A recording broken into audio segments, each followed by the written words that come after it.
Kita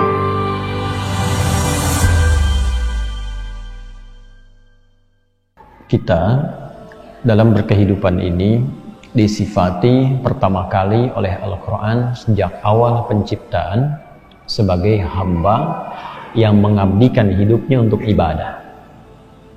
Itu ada di Al-Quran surah ke-51 Ad-Dhariyat di ayat yang ke-56. InsyaAllah kita hafal bersama.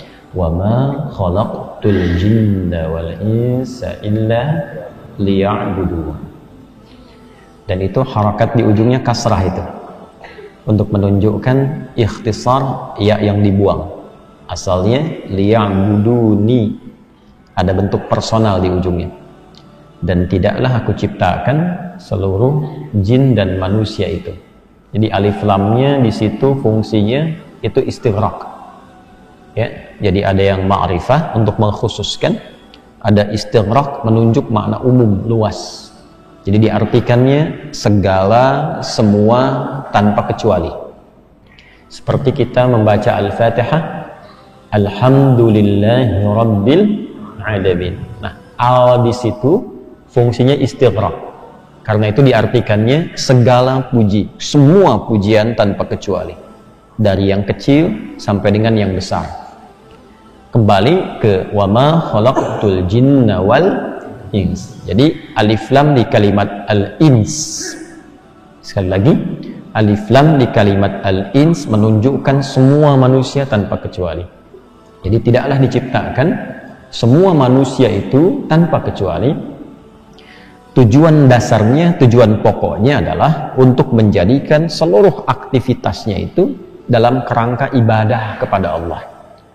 Dan itu personal. Ya, diposisikannya kalau personal itu begini. Allah itu berbicara langsung kepada kita dan ditarik ke dalam sifat personalnya, liya'buduni, untuk nyembah saya saja, kata Allah begitu. Ya.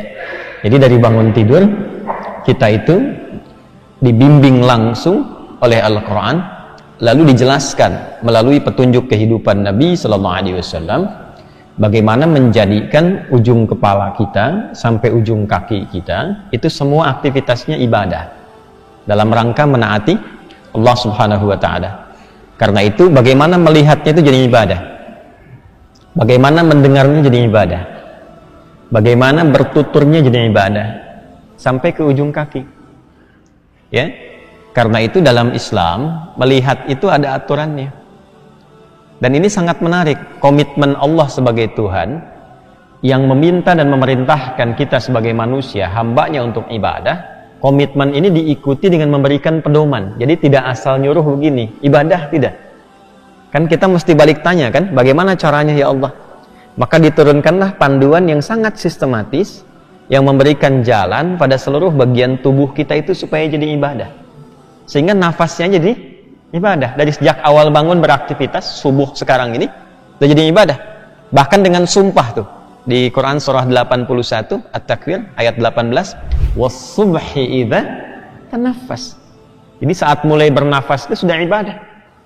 Ya, karena tumbuhan pun sudah ibadah, mengeluarkan oksigen sekarang.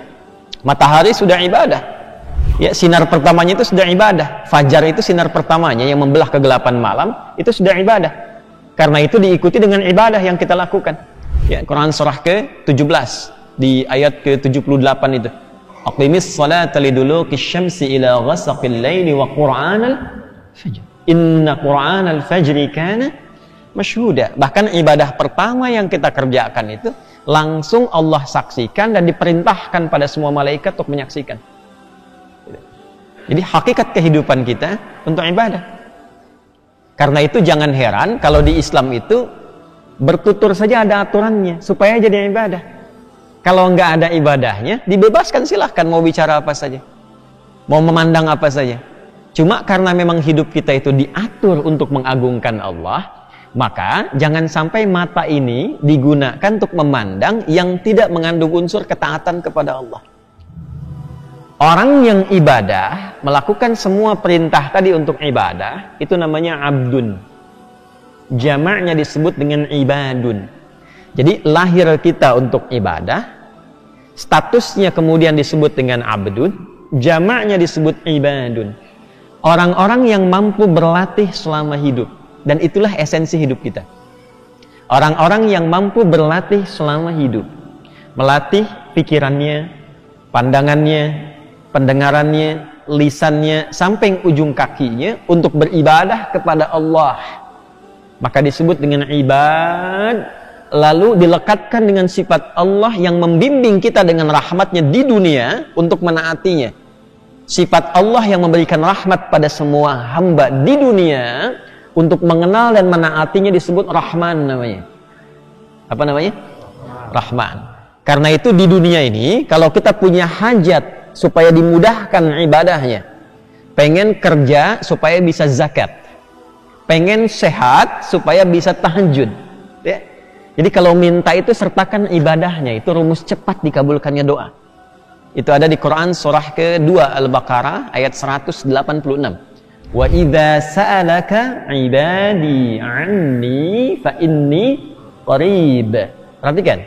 Ujibu da'watad da'i idza da'ani falyastajibu li. Itu rumusnya.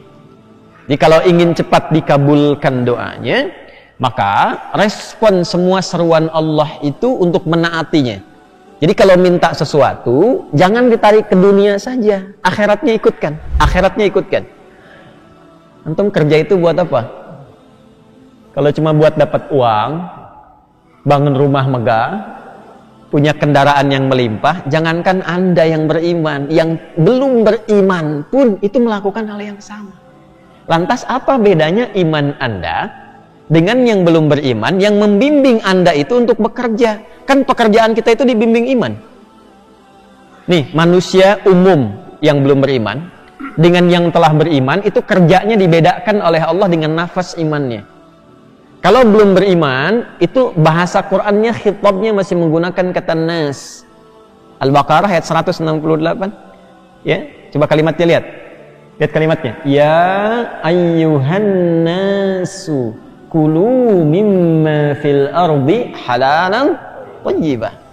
Tapi kalau sudah beriman, berubah nanti panggilannya menjadi alladzina amanu, halalnya dibuang karena sudah ada imannya, thayyibnya dijamakkan menjadi thayyibat karena hasil dari iman dan ibadahnya. Pindah ke Al-Baqarah ayat 172-nya, ya ayyuhalladzina amanu kulu min thayyibati ma razaqnakum. Kenapa halalnya dibuang? Gak perlu disebutkan lagi karena sudah ada iman. Imannya menuntun dia untuk selalu mencari yang halal. Jadi nggak mungkin antum punya iman, bekerja, memikirkan yang haram, itu mustahil. Alhamdulillah. Nggak mungkin orang beriman itu bekerja, mengerjakan yang haram, itu mustahil. Karena punya iman. Karena itu tafsir Nabinya jelas. La yasriqul mu'min indama yasriq fahuwa mu'min.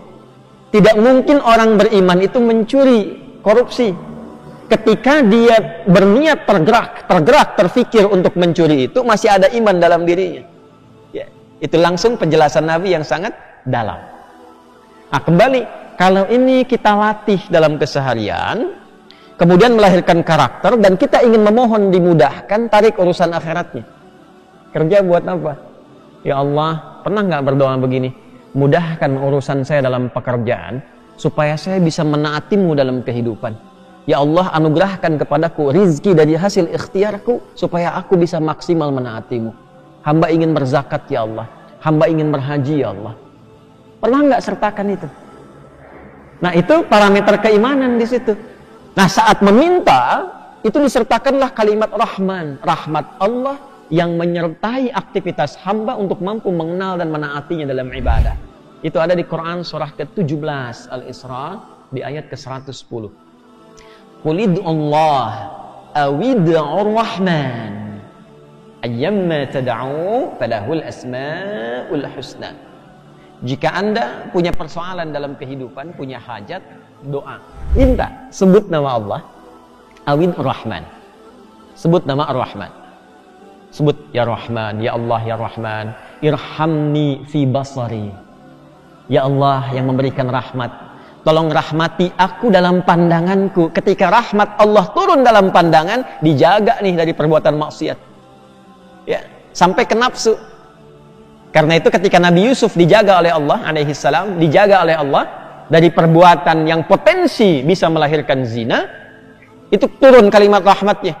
Quran surah ke-12 Yusuf ayat ke-53. Ya, wa ma ubarri'u nafsi innan nafsa la'ammaratun bisu illa ma rahima rabbi. Ada rahmat di situ. Nanti kalau sudah berlatih, doanya dibiasakan begitu, beraktivitasnya begitu, dari ujung kepala sampai ujung kaki, maka status ibadnya itu ditambahkan dengan hasil ikhtiarnya dengan sifat Rahman. Maka menjadi ibadur Rahman. Itu yang dimaksud di surah Al-Furqan itu, wa ibadur rahmanil ladzina yamshuna 'alal ardi hauda. Maka kalau sudah menjadi ibadur Rahman, pandangannya tertata, pendengarannya tertata, tuturnya tertata sampai ujung kakinya. Sampai yang paling hebat, dia mampu mengontrol nafsunya. Sekalipun ada orang provokasi, dia bisa menempatkan respon sesuai dengan porsinya. Wa idza khatabahumul jahiluna qalu salama. Nah, nanti meninggalnya pun dipanggil dengan kalimat ibadnya.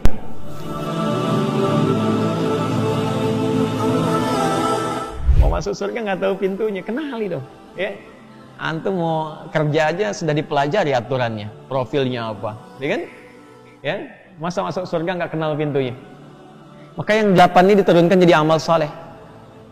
Jadi kalau kita turunkan kata-kata jannah dalam Al-Quran, itu selalu sandingannya dengan amal soleh.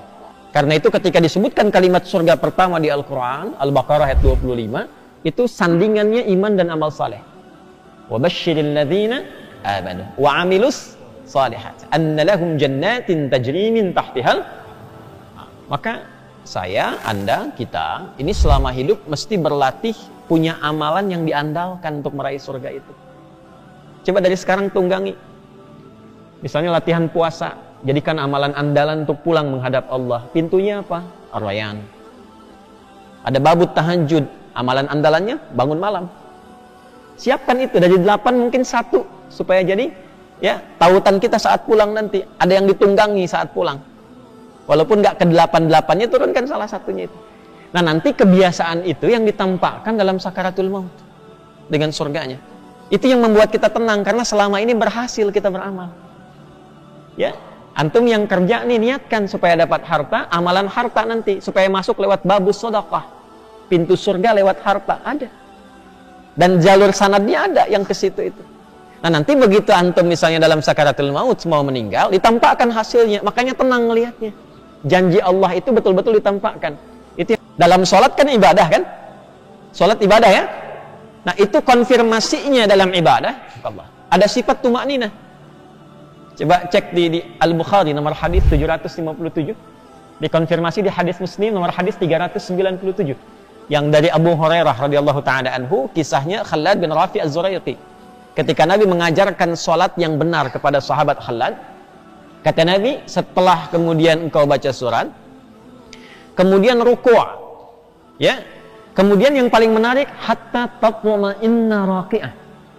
Ruku, jangan buru-buru bangkit i'tidal sebelum engkau merasakan tumakninah dalam ruku.